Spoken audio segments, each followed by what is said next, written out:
2024 Republican race for president getting more crowded. We're taking a look at some of the candidates you may not have heard of, including evangelical leader Bishop E.W. Jackson, who recently launched his White House run. And Bishop E.W. Jackson joins us right now live.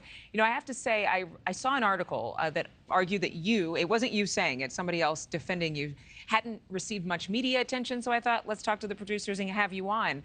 I know that you believe the Lord called you to do this. So my first question is, in your prayer time, has the Lord revealed to you why he called you to run for president or the nomination for president of the United States, even with it being such a long shot? Well, you know, Adrienne, I've been a talk show host on American Family Radio for 5 years and talked to people all over the country. And I can't tell you the number of times people have asked me to run for president, and I didn't take it seriously.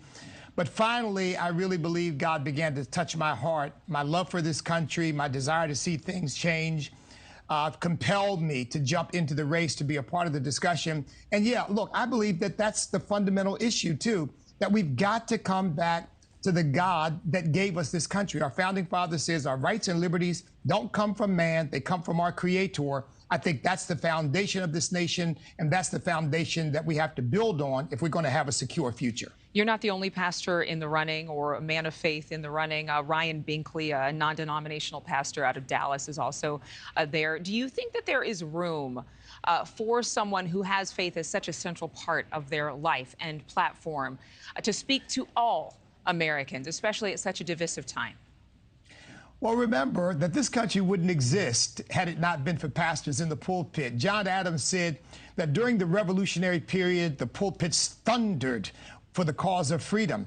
And I think we've got to come back to thundering for the cause of truth. And so I believe there is room. And frankly, Adrienne, if there's not, we're going to simply push our way in because I believe that our culture is Judeo-Christian, and that viewpoint needs to be heard and given the preeminence that it deserves. But do you think that there's a chance for someone like yourself, or even someone who has a little more in terms of popularity and notoriety, Governor Ron DeSantis, Vivek Ramaswamy, do they have a chance at making a dent or catching up, so to speak, with the frontrunner, former President Trump?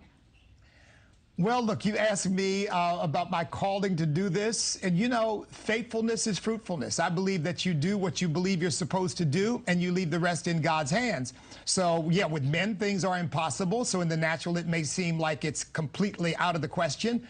But with God, all things are possible. And I and my team are moving forward with that faith. In terms of former President Trump's popularity, he still holds right around 50% of the projected nomination. I mean, voters across the country have selected him above others in this GOP field. Even in light of these now 4 indictments against him, why do you think he's still so popular? I think because he's given voice to the frustrations of a lot of the American people who don't want to be told that if you want to raise your children based on your values, you're homophobic and you're a hater. Who don't want to be told that if you want the borders closed, you're anti-Hispanic and you're a racist. Who don't want to be told if you believe in the Constitution, you're some kind of extremist. I mean, they're just tired of it. And I think President Trump, former President Trump, gave voice to that. I'll tell you what I've learned. A lot of people love his policies, but there's a little bit of fatigue with the constant drama. So we'll see how this all unfolds. Remember, when he started out in the first race, and this has been true in many instances, the person who people least expected to win ended up to be the person who won. So I would say the last shall be first, and the first shall be last. One more question, only because you brought up the term homophobic. There are a lot of faith-based organizations, churches that are becoming more and more vocal about their values, what they believe in. It has long been held that the church has a strong stance on the LGBTQ+ community, a strong stance on transgender rights and whether children should undergo transition surgery, a strong stance on a number of cultural issues. How do you position yourself in appealing to the rights of all Americans and still hold true to those foundational principles that you believe are a part of the fabric of being a person of faith? Adrienne, I'm a Bible-believing Christian. I make no apologies for it. I believe that the Bible is true. One of the things that the Bible teaches is love, and we love everybody. But this idea that if I really love you, I'll agree with you and go along with whatever you want, that's false. That would make God the biggest hater in the universe.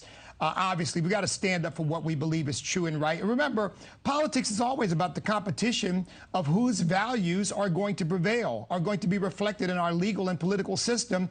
And I really believe that the Judeo-Christian values that built this great nation, because we're not perfect people. Why have we become the most successful nation in the history of mankind? I think it goes back to the faith that we've been a nation that's rooted and grounded in faith. And I'm not making any apologies whatsoever for my position on homosexuality as sin, on abortion as the killing of an unborn child. I'm going to take that message to the nation because I believe it needs to be heard without compromise and without apology. Thank you for watching. Go to newsnationnow.com to find NewsNation on your television provider. And don't forget to click the red subscribe button below to get more of NewsNation's fact-driven, unbiased coverage.